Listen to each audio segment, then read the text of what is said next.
just a lot of fun. So.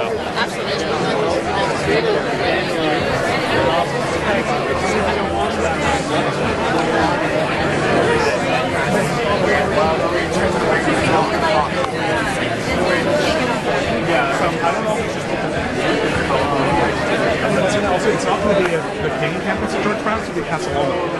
So it's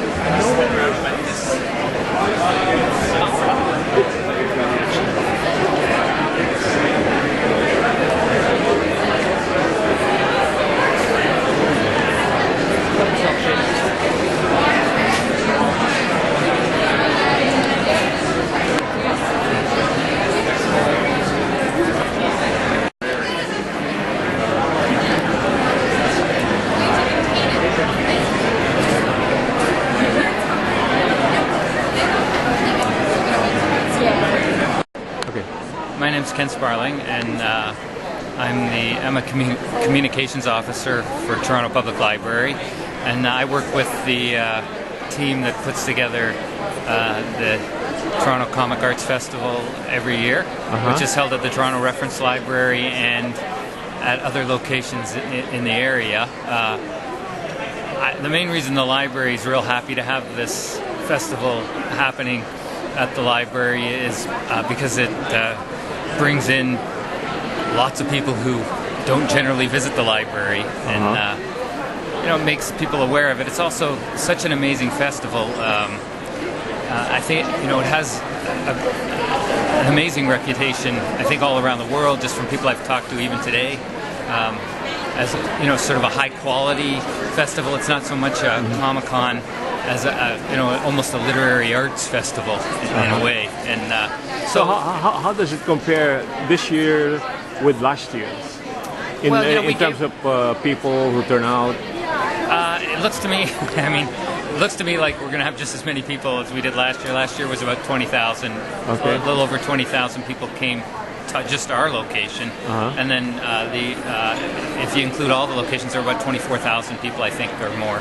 That came to TCAF. It looks to me like we'll have similar numbers this year. It's pretty busy. So does it have any financial benefit for the library? Oh yeah, sure. It raises the profile of the library. I think among a group of people who we really, traditionally it's difficult to get them into the library. They're no longer little kids, but they don't have kids of their own a lot of the time. It's an age demographic that we're always happy to see in the library because they don't tend to frequent the library. So I suppose that's the primary reason for the library to join this. Well, and I think also to sort of celebrate the fact that comics are no longer just kids stuff. They're an art form, and so it just makes sense to the library. We like to support the local music scene in Toronto, and there's a lot of support for local comic artists here. There's lots of international artists too. It's a wonderful festival, very inclusive, and but they make space for OCAD students downstairs, the Ontario College of Art and Design.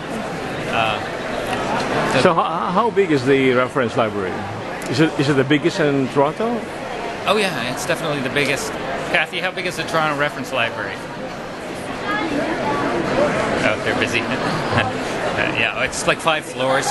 And behind the 5 floors, there's actually 10 floors, or 9. There's 2 floors behind that wall with just, books and other materials. It's the biggest library in Toronto. It's the biggest public reference library in Canada, actually. Oh, okay, for that matter. Yeah, it's a big library. Yeah. All right. Thank you very much. All right. Do you want to talk to Miles, too, from T? So, what can you tell us about this TCAF? Oh my gosh. So, it's the Toronto Comic Arts Festival. We've been in existence since 2003, and ours is a celebration of the world's best comics and cartoonists. The way the show exists now, it's a week-long series of activities that all culminate in a 2-day exhibition here at the Toronto Reference Library and the surrounding area. So in addition to the over 450 exhibitors we have at the Reference Library. We have exhibitors at the Masonic Temple, in the concert hall just up the street. We have the Yorkville Bloor Marriott just around over there, where we have programming. We have a TCAF Kids Day on Saturday only at the St. Paul's Church on Bloor, and then additional programming at a bar called the Pilot Tavern on Cumberland Avenue. And that's just during the day. At night we have a whole series of parties, including gallery launches, dance parties. The Doug Wright Awards are tonight as well, so that's all sort of in conjunction with the festival. And it's a celebration of comic books, graphic novels, cartoon strips. They're a great form of art, and we want to help promote their existence. So is this strictly limited to Canadians? No, not at all.